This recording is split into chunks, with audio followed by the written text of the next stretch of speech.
Haleluya, salam damai sejahtera di dalam cinta kasih daripada Bapa kita Tuhan Yesus Kristus.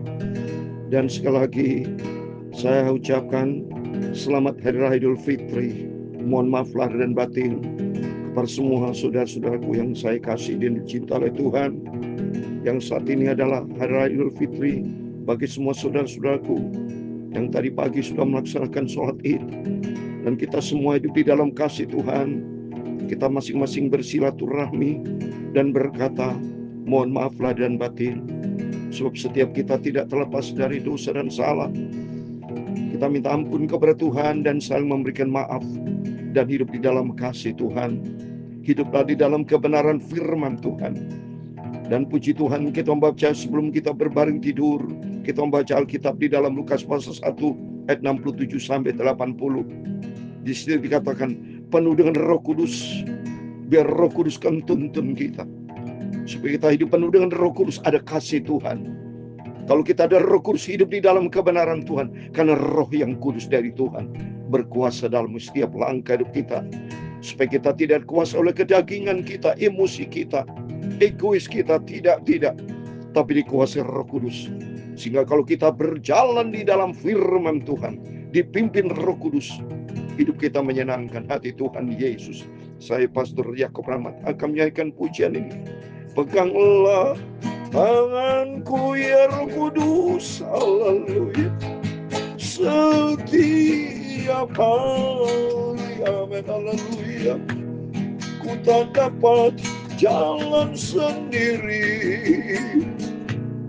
tanpa Roh-Mu, amin, haleluya. Bawalah diriku kepada, haleluya, jalan kebenaran, agar ku tidak tersesat mengikuti jalan-Mu, amin, haleluya. Kudus, kudus Tuhan, kuduslah nama-Mu. Ku beri syukur dalam simfoni indah, amin, haleluya. Ajaib-ajaiblah Tuhan, ajaiblah nama-Mu. Terima kasih Tuhan, nama yang beri menang, haleluya. Yesus namanya, amin, haleluya. Peganglah tanganku ya Tuhan, dengan kuasa Roh Kudus. Dalam kitab Roma pasal 8 dan 9 demikian firman Tuhan. Tetapi kamu tidak hidup di dalam daging, melainkan dalam Roh. Jika memang Roh Allah diam di dalam kamu. Tapi jika orang tidak memiliki Roh Kristus, dia bukan milik Kristus. Mari kita dikuasai pimpin Roh Kudus, amin, haleluya. Ya Tuhan, punya mula kebesaran dan kejayaan, kehormatan, kemasyhuran dan keagungan. Ya segala-galanya yang ada di langit dan di bumi, ya Tuhan, punya mula kerajaan. Dan Engkau yang tertinggi itu melebihi segala-galanya sebagai kepala. Sebab kekayaan dan kemuliaan berasal daripada-Mu, haleluya. Dan Engkau yang berkuasa atas segala-galanya. Dalam tangan-Mu lah kekuatan dan kejayaan. Dalam tangan-Mu lah kuasa membesarkan dan mengukuhkan segala-galanya, amin, haleluya. Sekarang nyala kami di dalam nama Tuhan Yesus Kristus. Kami bersyukur kepada-Mu dan memuji nama-Mu yang agung itu, haleluya. Nama Tuhan Yesus Kristus. Terima kasih Bapa. Malam hari ini kami mau baca firman-Mu Tuhan. Sucikan mulutku, pikiran dan hatiku Bapa. Roh Kudus berkuasa dalam hidupku. Penuh hidupku selalu dengan Roh Kudus. Dan ampuni Bapa segala dosa dan salahku. Haleluya. Kami mau taat kepada firman-Mu Bapa. Dalam nama Tuhan Yesus, kami hamba sudah berdoa dan ucap syukur. Haleluya. Amin. Amin. Selamat malam, salam sejahtera di dalam cinta kasih daripada Tuhan Yesus Kristus. Dan sekali lagi buat semua saudara-saudaraku yang saat ini melaksanakan Hari Raya Idul Fitri, saya ucapkan selamat Hari Raya Idul Fitri. Mohon maaf lahir dan batin, minal aidin wal faizin. Biar Tuhan memberkati Bapak Ibu Saudara semua.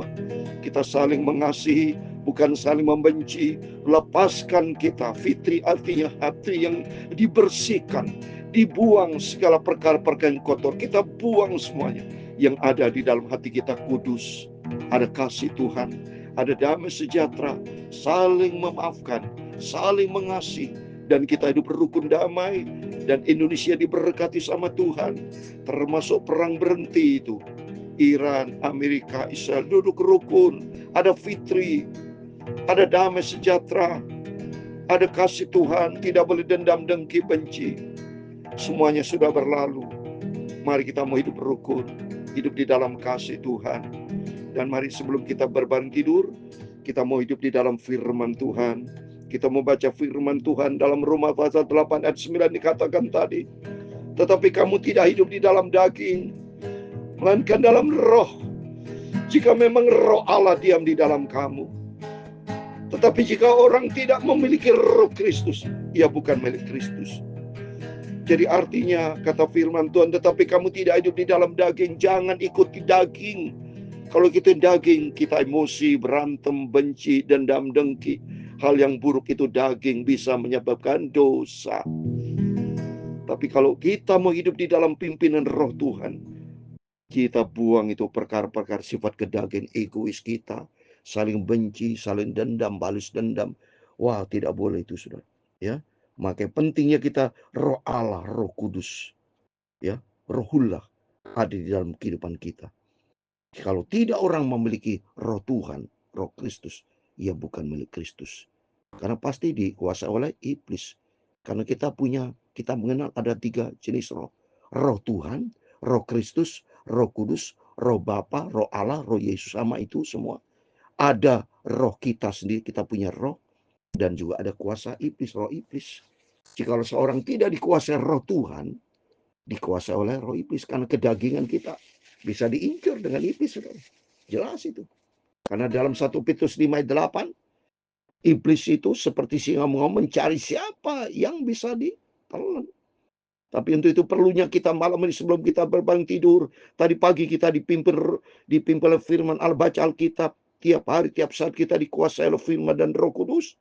Sehingga kita saling memaafkan, saling mengasihi. Hidup di dalam damai sejahtera Tuhan. Roh Tuhan akan menyertai setiap kita. Amin. Mari kita kembali kepada firman Tuhan. Saya mau baca berurutan, baik rutin sebelum kita berbangun tidur. Kita baca firman Tuhan. Injil Lukas pasal 1 ayat 67 sampai 80. Di situ ada kalimat, saya tolong garis bawahi, penuh dengan Roh Kudus. Karena Sakaria penuh dengan Roh Kudus. Sama juga dengan kita, saudara. Firman Allah ini ada aspek horizontal. Kita mau cerita tentang aspek sejarah, yaitu di mana kelahiran daripada Yohanes Pembaptis, di mana Sakaria penuh dengan Roh Kudus, termasuk Elizabeth. Tapi kita bukan hanya mengenal sejarah saja, tapi yang penting kita mau praktekkan implementasinya, aplikasinya dalam kehidupan kita. Saya mau baca ayat 67. Dan Sakaria ayahnya penuh dengan Roh Kudus, lalu bernubuat katanya. Nah, penting, tolong garis bawahi saudara, penuh dengan Roh Kudus. Supaya dengan kehidupan kita juga sama, harus penuh dengan Roh Kudus. Kalau kita tidak penuh dengan Roh Kudus, dipenuhi dengan roh apa, saudara? Dipenuhi dengan roh kedagingan kita, dengan roh iblis. Kalau seorang dipenuhi dengan roh iblis, berantem. Itu seperti peristiwa saat ini terjadi perang itu. Di mana-mana seorang kalau tidak dikuasai roh Tuhan, pasti emosi, bisa berantem. Ya sudah. Kalau itu mari kita dipenuhi Roh Kudus. Sekali kali dipenuhi Roh Kudus, coba nih kita baca Sakaria penuh Roh Kudus. Dikatakan, terpujilah Tuhan Allah Israel, sebab ia melawan umatnya dan membawa kelepasan baginya. Ini kalau penuh dengan Roh Kudus selalu mengutamakan kepentingan Tuhan. Terpujilah Tuhan. Ya, dikatakan sana, dia membawakan kelepasan, ikatan-ikatan dosa, dilepaskan, dibebaskan. Kan Roh Kudus akan membawa kita hidup di dalam kebenaran Tuhan. Ayat 69, ia menumbuhkan sebuah tanduk keselamatan bagi kita di dalam keturunan Daud, hambanya itu. Menumbuhkan sebuah tanduk keselamatan. Roh Kudus akan membawa kita kepada suatu kebenaran. Dan kebenaran Tuhan akan membawa kita kepada keselamatan, saudara. Ya. Seperti yang tertulis difirmankannya sejak perbekalan oleh mulut nabi-nabi yang kudus. Nabi-nabi yang kudus. Berarti nabi-nabi dipenuhi dengan Roh Kudus. Kalau kita hidup dipenuhi dengan Roh Kudus selalu, kita disebut orang kudus. Karena Tuhan itu Maha Kudus. Maka pentingnya kita Bapak selalu sadar. Saya selalu minta Tuhan, kuasai hidupku dengan Roh Kudus. Tiap hari, setiap saat, seperti dalam pujian. Ya, peganglah tanganku ya Roh Kudus. Tiap hari, setiap saat bersama dengan Tuhan. Untuk melepaskan kita dari musuh-musuh kita. Dari tangan semua orang yang membenci kita. Ya. Kalau kita penuh dengan kudus, nggak ada musuh-musuh. Penuh dengan damai sejahtera, nggak ada peperangan. Kalau kita dikuasai Roh Kudus, nggak ada peperangan tapi damai. Yang ada kasih, pengampunan, saling mengampuni, saudara. Bukan saling benci. Untuk menunjukkan rahmatnya kepada nemoan kita dan mengingat akan perjanjian yang kudus. Amin. Kalau penuh dengan kudus ada rahmat Tuhan. Dan di dalamnya ada janji yang kudus, perjanjian yang kudus. Yaitu sumpah yang diucapkannya kepada Abraham, bapa lur kita, ia mengaruniai kita. Supaya kita terlepas dari tangan musuh, dapat beribadah kepadanya dengan takut tanpa takut. Amin. Kalau kita dipenuhi Roh Kudus, kita mesti selalu menyembah kepada, beribadah selalu kepada Tuhan. Kecintaan kita arahnya, fokus kita kepada Tuhan yang Maha Kudus. Ayat 75, dalam kekudusan dan kebenaran di hadapannya seumur hidup kita. Amin. Kita minta sama Tuhan, Roh Kudus berkuasa di dalam kehidupan kita. Supaya Roh Kudus berkuasa dalam kehidupan kita, maka kita mau hidup di dalam kekudusan dan kebenaran di hadapan Tuhan. Seumur hidup kita. Benar, seumur hidup kita mari kita minta sama Tuhan. Tuhan, berkuasa Roh Kudus dalam hidupku. Supaya kami melangkah di dalam kebenaran Tuhan seumur hidup kita. Oh, penting, saudara. Makanya di hari zaman ini, penting saat ini. Situasi yang kedua keadaan dunia yang banyak dikuasai roh iblis, roh kedagingan. Karena dalam 1 Yohanes 5:19 dikatakan, kita berasal dari Tuhan, dari Allah. Tapi dunia sudah dikuasai oleh roh jahat. Kalau seorang dikuasai roh jahat itu seperti contoh Raja Saul. Dikuasai roh jahat, dia ingin bunuh Raja Daud. Dia ingin bunuh Daud. Daud waktu itu belum jadi raja. Tapi Saul dikuasai roh jahat, roh iblis. Maka benci kepada kebenaran. Dia benci kepada Daud yang hidup di dalam kebenaran. Dia selalu ingin membunuh Daud. Karena dikuasai roh iblis. Seseorang kalau dikuasai roh iblis, ada kebencian, ada dendam, dengki, mau perang, mau balas dendam. Hidupnya tidak ada kebenaran. Tidak ada kebenaran. Karena dikuasai roh jahat. Di mana roh jahat iblis tidak punya kebenaran dalam dirinya. Ya, yang ada kedustaan. Baca Yohanes 8 ayat 84. Tidak ada kebenaran yang ada dalam dusta. Untuk itu mari kehidupan kita dipenuhi Roh Kudus. Kalau kita dipenuhi dengan Roh Kudus, hidup kita kudus dan ada kebenaran seumur hidup kita. Ayat 76.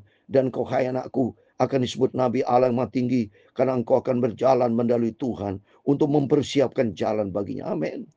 Kita mau berjalan di jalan Tuhan kalau penuh dengan kudus. 77. Untuk memberikan kepada umatnya pengertian akan keselamatan yang berdasarkan pengampunan dosa-dosa mereka. Lihat ini. Tolong garis bawahi saudara. Ada pengampunan.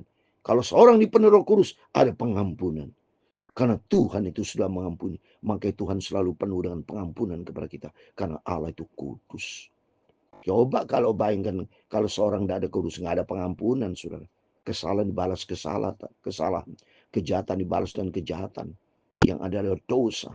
Orang kalau tidak penuh Roh Kudus, hidupnya penuh dengan kejahatan dan dosa. Tapi kalau Roh Kudus ada pengampunan, ada kasih. Ayat 7. Untuk memberikan kepada umatnya pengertian akan keselamatan yang berdasarkan pengampunan dosa mereka. Oleh rahmat dan belas kasihan dari Allah kita. Dengan mana ia akan melawat kita surya pagi dan tempat yang tinggi, untuk menyinari mereka yang diam di dalam kegelapan, dalam naungan maut, untuk mengarahkan kaki kita kepada jalan damai sejahtera. Amin. Kalau hidup kita penuh dengan kudus, maka kita tidak ada di dalam kegelapan. Gak ada kegelapan dalam hati kita. Ya, yang jelas langkah kita menuju kepada jalan damai sejahtera. Tolong garis bawahi, jalan damai sejahtera, mengarahkan kaki kita kepada jalan damai sejahtera.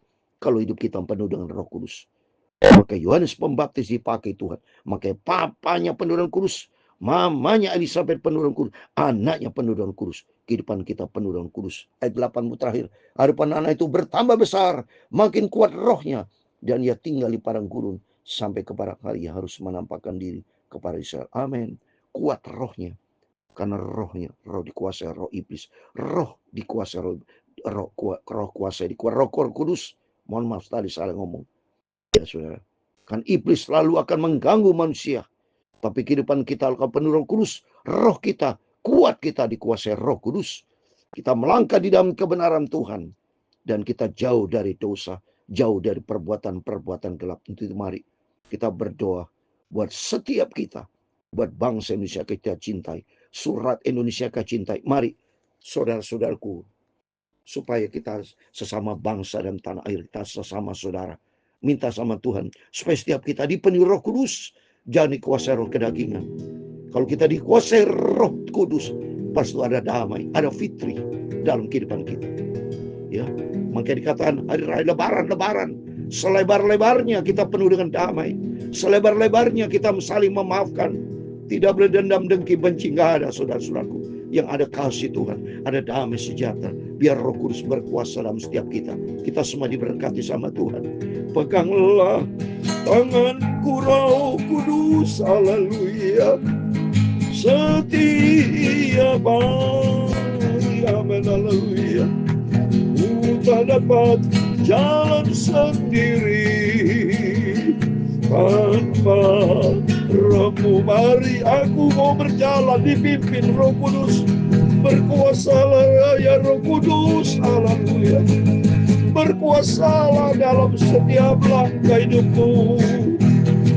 Ku tidak berjalan di dalam kegelapan, tapi jalan damai sejahtera, amin, haleluya. Tuhan memberkati engkau dan melindungi engkau. Tuhan menyinari engkau dengan wajah-Nya dan memberi kau kasih karunia. Tuhan menghadapkan wajah-Nya kepadamu dan memberi kau damai sejahtera, amin, haleluya. Bapa kami yang di surga, dikuduskan namamu, datanglah kerajaan-Mu. Jadilah kehendak-Mu di bumi seperti di surga. Berikanlah kami pada hari ini makanan kami yang secukupnya. Dan ampuni inilah kami akan kesalahan kami, seperti kami juga mengampuni orang bersalah kepada kami. Dan jangan membawa kami ke dalam pencobaan, tetapi lepaskanlah kami daripada yang jahat. Karena Engkaulah yang mempunyai kerajaan dan kuasa dan kemuliaan sampai selama-lamanya. Amin. Amin.